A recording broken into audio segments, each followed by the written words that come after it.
So good morning leaders. ఈ రోజు చూడండి మేము శంషాబాద్ ఎయిర్పోర్ట్ లో ఉన్నాం, థాయిలాండ్ వెళ్తున్నాం. ఇక్కడ చూపిస్తున్నాను తెలంగాణ ఏపీ లీడర్స్. ఇక్కడ Saidulu sir, right. So sir వచ్చేసి ఒక ఫార్మా కంపెనీలో చేసేది, ఈ రోజు 7 lakhs ప్లస్ ఇన్కమ్ తీసుకుంటున్నారు వెస్టేజ్ లో.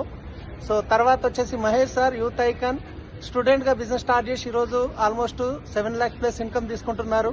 వెనక చూడండి పాండు సార్, కండక్టర్ పని చేసేది, కానీ ఈ రోజు సార్ 13 లక్షల పైన ఇన్కమ్ తీసుకుంటున్నారు. ధనలక్ష్మి సార్, ఇంకా ధనలక్ష్మి శంకర్ సార్ వచ్చేసి పొలిటిషియన్ గా ఉండేది, రియల్ ఎస్టేట్ కి చేసేది, కానీ 7 lakhs ప్లస్ ఇన్కమ్ తీసుకుంటున్నారు. పక్కన బీబీ మేడం 2వ క్లాస్ చదువుకున్నారు, కానీ ఈ రోజు ఇండియాలో సెలబ్రిటీ మేడం 5.5 లక్షల పైన ఇన్కమ్ తీసుకుంటున్నారు. సారు అరుంధతి రాజు సార్ 3.5 లక్షల పైన ఇన్కమ్ తీసుకుంటున్నారు, 3 లక్షలు ప్లస్. సార్ వచ్చేసి యాక్ట్ ఫైబర్ లో చేసేది. సో ఇక్కడ చూస్తున్నారు కదా. సో ఈ లైఫ్ లో ఎంత ఫ్రీడమ్ ఉంది. అందరం థాయిలాండ్ కి 5 రోజులు తిరగడానికి పోతున్నాము. వచ్చేసరికి బిజినెస్ పెరుగుతుంది కానీ తరగదు. అదే మీరు చేసే జాబ్ లో ఎన్నో ఛాలెంజెస్ ఉంటాయి, మీరు చేసే బిజినెస్ లో ఎన్నో ఛాలెంజెస్ ఉంటాయి. అట్లని తప్పనట్లేదు. ఒక డిసిషన్ తీసుకోండి ప్యాసివ్ ఇన్కమ్ గురించి. ప్రతి ఒక్క ప్రొఫెషన్ నుంచి ఇక్కడ సక్సెస్ఫుల్ అయినప్పుడు మీరెందుకు కాలేరు? మేమందరం ఉన్నాము. వీడియో పంపిస్తున్న వాళ్ళతో మాట్లాడి డిసిషన్ తీసుకోండి. 100% నెక్స్ట్ స్టెప్ లో మీరు గిట్ట రావచ్చు. Thank you. Wish you well.